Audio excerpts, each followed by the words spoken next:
Hola a todos, ¿qué tal? ¿Cómo se encuentran? ¿A quién no le gustaría hojear un periódico publicado el día de su nacimiento? Seguro que algunos lo han hecho consultando alguna hemeroteca, pero pocos a través de una composición musical. Eso es lo que ha hecho nuestro invitado de hoy, el director de orquesta y pianista argentino Fernando Palomeque, quien rinde homenaje con el ensemble Écoute al compositor también argentino Mauricio Kagel, autor de una obra que lleva su fecha de nacimiento como título.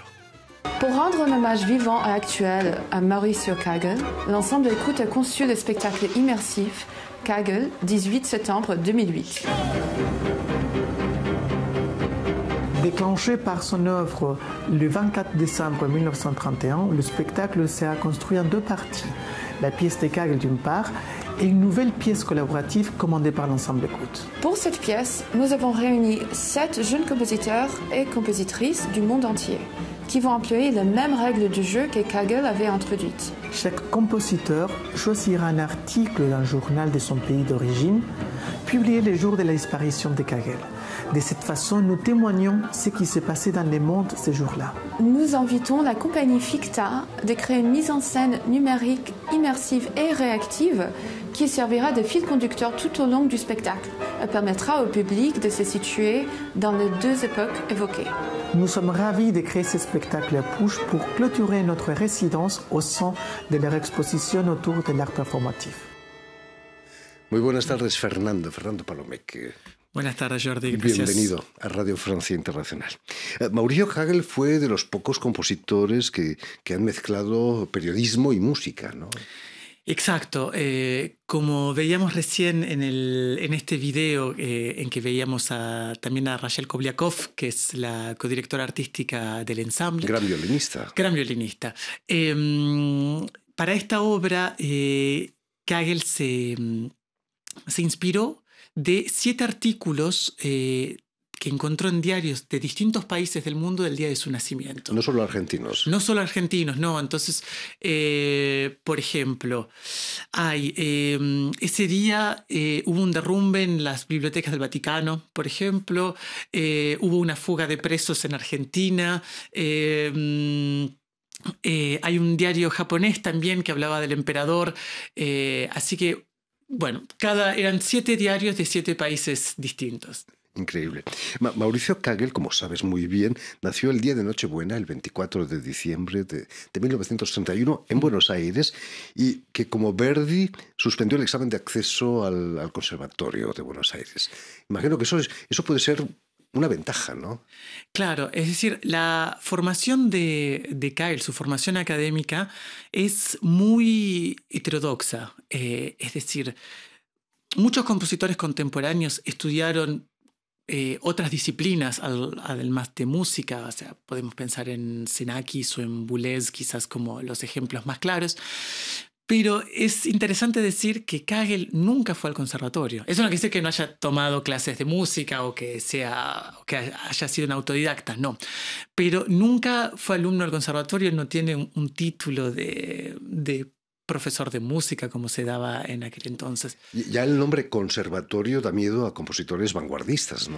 Claro, y yo creo que para una personalidad como Kagel no lo hubiera pasado muy bien estudiando 6, 8 años en el conservatorio. ¿Es cierto que fue alumno particular de Ginastera? Sí, él fue alumno, pero por poco tiempo. En realidad, quien más fue su maestro fue Juan Carlos Paz, que era el director de una asociación que, si mal no recuerdo, es Nueva Música Argentina.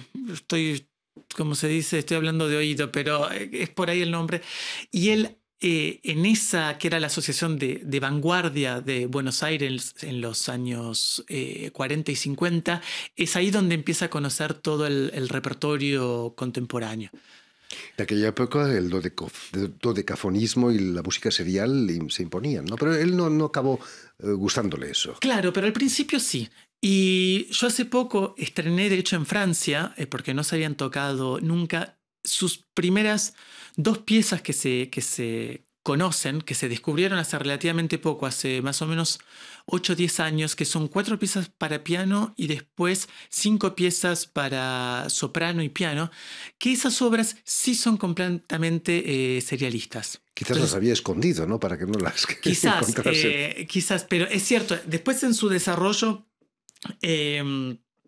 en su lenguaje, que es muy propio, es muy individual el lenguaje musical de Kagel, él se aleja enormemente del dodecafonismo y del serialismo. Pero al principio, sí, era un gran fanático de Webern, por ejemplo, de Anton Webern. Sobre todo muy lejos del folclore nacionalista de Ginastera, ¿no?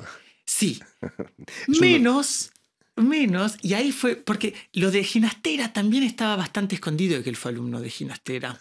Eso, claro, era una cosa que tampoco se decía mucho. Pero sin embargo, hay una obra que se llama La Rosa de los Vientos, en el cual son 8 obras, una para cada punto cardinal, ¿no? O sea, está también noreste, noroeste, etcétera. Son 8, creo. Y cada uno de esos puntos cardinales no era necesariamente lo que en un mapa ve como qué es lo que está al norte, qué es lo que está al sur, sino lo que a él le representaba que era el noroeste, por ejemplo. Y en ese caso el noroeste era la música folclórica argentina. Y ahí hay una pequeña obra que sí tiene elementos de la música folclórica y ahí sí se ve su paso digamos, por Ginastera como profesor. Quizás también la había escondido. Quizás también. La partitura. He leído que fue Pierre Boulez quien, después de ver sus partituras en un viaje a Buenos Aires, le empuja a venir a Europa, ¿no? Exacto, eso fue en el 51, cuando Pierre Boulez fue por segunda vez a Argentina, creo, y ve sus partituras y le dice que tiene que ir a Europa y que vaya a Francia. De hecho, tampoco entró, o sea, no hubo un problema no me acuerdo si fue con una beca que no le otorgaron o con la visa, y él no pudo venir a Francia. Era su primer destino, y después fue que consiguió la beca del DAAD y se fue a Alemania, Colonia. ¿no? A Colonia. ¿Tenía orígenes alemanes? Quizás Kagel es un nombre bastante alemán. Sí, a ver, no eran alemanes, eran de Europa del Este, eran rusos. Y no recuerdo, no quiero decir mucho, pero él tenía orígenes se viene de una familia judía, y toda esa riqueza cultural, además esa riqueza cultural que había en la Buenos Aires de los años 30 y 40, eso se ve muy reflejado en su música, ¿no? Esta mezcla total de lenguajes hablados y también de lenguajes musicales, y esa enorme, digamos, juxtaposición de culturas que había en aquel momento en Buenos Aires se ve enormemente en la música, se refleja en la música de Kagel. No le costó nada integrarse en la vida cultural alemana, ¿no? No. Sin embargo, él era muy amigo de György Ligeti, que también se cumplen 100 años este año de su nacimiento. Ellos llegaron a Colonia, creo que en el mismo año. También llegaron, a la radio de Colonia, que era el epicentro de todo lo que pasaba, con Stockhausen como gran figura. Y ellos se entendían muy bien porque siempre se sintieron extranjeros en Alemania. Ellos que contaban que por más que fueron personas que tuvieron un enorme éxito, una acogida enorme y muy reconocidos, siempre se sintieron extranjeros, y Kagel siempre siguió diciendo que era argentino, por más que él vivió hasta los 23 años, creo, nomás en Argentina, y después todo el resto siempre vivió en Alemania. Para Kagel la música debía ser un espectáculo completo y que cualquier objeto podía convertirse en instrumento. Veamos por qué.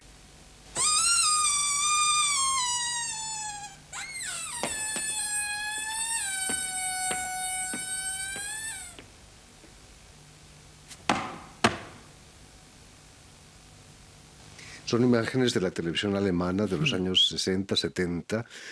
El humor también estaba presente en los espectáculos de Mauricio Kagel, ¿no? Exacto. El humor es un condimento importantísimo.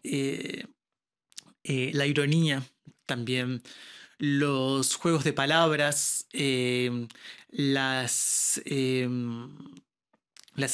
malos entendidos, todo eso es parte de sus espectáculos. Está bien como lo decís, porque no era simplemente música. Es decir, Kagel, en contrapartida de lo que era quizás Stockhausen y Boulez, que eran quizás referentes de la música más absoluta, es decir, la música como único lenguaje propio es autosuficiente, no necesita de otros elementos, no era el caso de Kagel.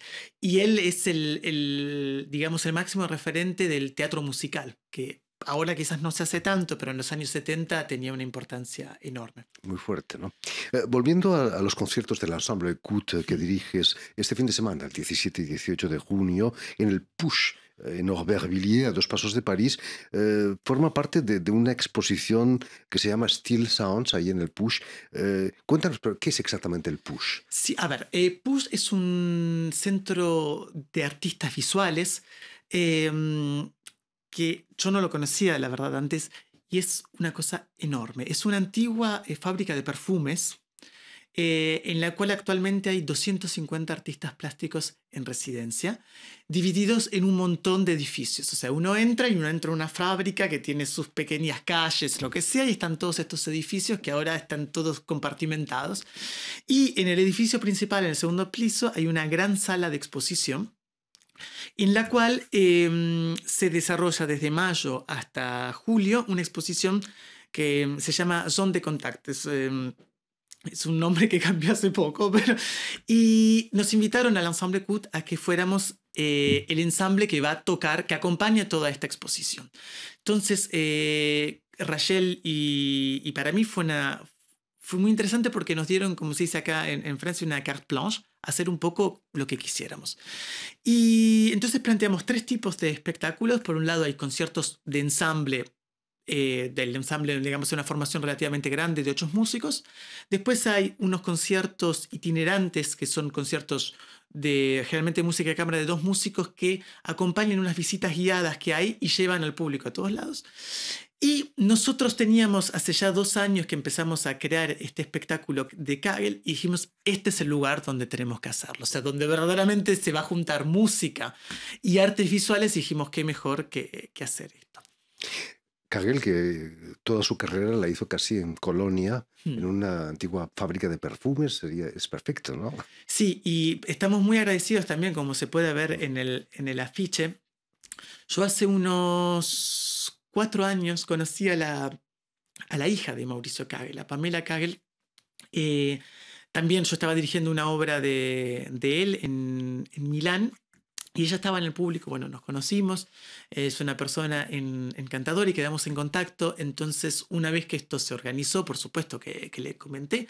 Primero le pregunté si estaba de acuerdo o no, porque quizás podría haber sido, o sea, quizás podría haber hecho, no sé, que sintiera que una falta de respeto, tomar un poco con humor qué pasó el día de la muerte de Kagel. Bueno, la idea le encantó, no solamente a ella, sino a toda la Fundación Kagel, que son uno de los sponsors de este concierto, la Fundación Kagel, y también, digamos, la sección dedicada a Kagel de la Fundación Sacher en Alemania, en Suiza, perdón. Expliquemos que la obra que habéis compuesto para este concierto es una obra espejo con la obra de la que hablábamos del día de su nacimiento, ¿no? Exacto. Entonces, nosotros lo que hicimos es queríamos hacerle un homenaje a Kagel, pero no queríamos que fuera un homenaje simplemente de tocar su música, sino que dijimos, ¿cómo podemos articular esta música de Kagel con la misión que tiene el Ensemble Écoute? Para nosotros lo más importante es el trabajo con los jóvenes compositores y compositoras actuales. Entonces dijimos, ¿cómo podemos articular estas 2 cosas? Y nos inspiramos entonces de la idea de los 7 artículos que él utilizó para su obra. Y entonces dijimos, vamos a pedirle a 7 compositores de nacionalidades distintas, la mayoría de ellos ya habían trabajado con el Ensemble Écoute, para que busquen en un artículo del diario de sus países de origen un artículo que le llamara la atención del día de la muerte de Kagel. Entonces, para ello contamos con 7 compositores, el argentino Tomás Bordalejo, una italiana, Sara Caneva, una francesa, Manon Lepauvre, un belga, Alexandre Jamard, una coreana, Dahipu, un alemán, Nicolas Kuhn, tenía que haber, por supuesto, Por un supuesto. alemán, y una polaca, porque en la música de Kagel hay una enorme influencia del idioma polaco y todo, que es Nicolette Purszynska. Entonces cada uno buscó su artículo, lo hizo, y una cosa muy interesante es que yo les pedí que, por un lado, ellos sabían en qué orden iban a estar las piezas, porque las piezas se van alternando. Entonces queríamos mantener la energía de la obra de Kagel. Es una obra que empieza un poco tranquila, después se llena de energía y después poco a poco se va calmando. Entonces ellos ya sabían eso. Y además que se inspiraran de las armonías que había, de los juegos orquestales, tímbricos, todo eso. O sea, que estudiaran un poco la partitura de Kagel y que sea una especie de su propia visión de la música de Kagel casi 90 años después de su nacimiento. Han utilizado instrumentos poco usuales, ¿no? En la percusión, por ejemplo. Me decías. Claro, exacto. Como hablábamos justo antes, yo les pedí que usaran todo el set de percusión que tenía Kagel. Entonces, bueno, primero, como aparece en el video, hay un pollito que suena cuando lo apretan. Después hay un movimiento en el cual hay una fuga de presos, entonces hay unas cadenas y el percusionista tiene que limar esas cadenas con un ritmo. Hay una sirena a manivela, hay unas sirenas de niebla, hay una bolsa con vidrios rotos también, porque en un momento no me acuerdo qué cosa explota, entonces tienen que mover eso. Así que de hecho es muy divertido porque mañana, antes de estas presentaciones que son abiertas a todo el público, vamos a hacer un concierto para 3 clases de unos colegios alrededor de Puig, en Aubervilliers. Entonces vamos a tener mañana 100 chicos de 11 años, así que va a ser toda una experiencia.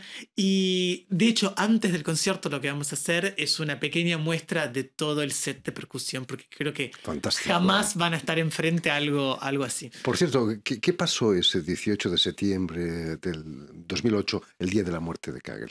¿Qué noticias han sacado los compositores? A ver, hay algunas que son fantásticas. Voy a una porque me encanta, que es la encontró Alexandre Jamard, que el compositor belga, que apareció en el diario más importante de Bélgica, no me recuerdo el nombre, que en Italia se había hecho un sorteo para... A veces es una historia muy kageliana. El ganador se ganaba todo el servicio fúnebre el día que se muriera. Entonces tenía el ataúd, las coronas de flores, el traslado, absolutamente todo. Y el problema es que no lo encontraban a la persona que había ganado. Había muerto, quizás. No se sabe. Entonces, esa historia, por ejemplo, me parece la más fantástica, porque entonces aparece y dice... Todas las personas en el pueblo están muy preocupadas porque no conocen a quién tiene el número 11, que era el que había ganado. Así que esa me parece la más fantástica de todas. Si Kagel, Fernando, pensaba que la música tenía que ser una experiencia visual, gracias a Ficta, vuestro concierto también es una experiencia inmersiva, ¿no? para el espectador. Exacto, sí. Ya es el segundo proyecto que hacemos con Compañía Ficta. Que se dedican al audiovisual. Claro, ellos hacen la puesta en escena utilizando, digamos, proyecciones, pero lo que es interesante de su trabajo es que ellos no es que proyectan simplemente videos, sino que crean en vivo lo que está pasando. Entonces, eso hace que sea mucho más reactivo a lo que pasa en el escenario. Entonces, siguen a los cantantes a veces tienen que reaccionar a lo que está pasando en la puesta en escena. Hay todo un juego muy interesante porque queríamos que fuera verdaderamente un espectáculo, no queríamos que fuera simplemente un concierto. Y el espacio que estamos usando en Puig se presta muy bien porque de hecho tenemos una especie de 2 pantallas en 2 niveles distintos. Entonces el ensamble está de un lado con cierta profundidad y los cantantes están un poco más adelante y el público está todo alrededor. Entonces eso genera una especie de un doble ambiente con las proyecciones en los 2 lados que genera un cuadro fantástico. Entonces, y ellos también trabajaron un poco sobre lo absurdo, un poco sobre determinados clichés. Entonces no podíamos tomarnos muy en serio esto. Entonces está bien. Quizás es el único temor que tengo para quienes no conozcan Kagel y las cosas que hace, quizás va a haber ciertas cosas y les van a parecer un poco de mal gusto. Entonces, pero no vamos a hacer la advertencia antes. Estoy seguro que si Mauricio Kagel asiste a conciertos desde las alturas, estará felicísimo. Yo creo que le va a gustar, sí, tranquilamente. En fin, pues ya lo saben, tienen una cita en el Puig de Aubervilliers, a 2 pasos de París, para sendos conciertos del ensemble Écoute que dirige Fernando Palomeque. Muchísimas gracias, Fernando, por haber estado aquí con nosotros. Permíteme también que dé las gracias a Stephen Helsley y a Jeremy Boucher, quienes se han ocupado hoy de la realización del programa. Y también saludar a nuestros telespectadores que nos siguen en todo el continente americano, en Buenos Aires, por supuesto que también, gracias a la cadena Unión Continental Latinoamérica y una red, la red TAL, que reúne televisoras públicas y universitarias de América Latina. Y a ustedes, muchísimas gracias por su atención y les damos cita para una nueva edición de El Invitado de Radio Francia Internacional. Y nos vamos con una obra de Mauricio Kagel, se llama Un homenaje a Beethoven, Ludwig van.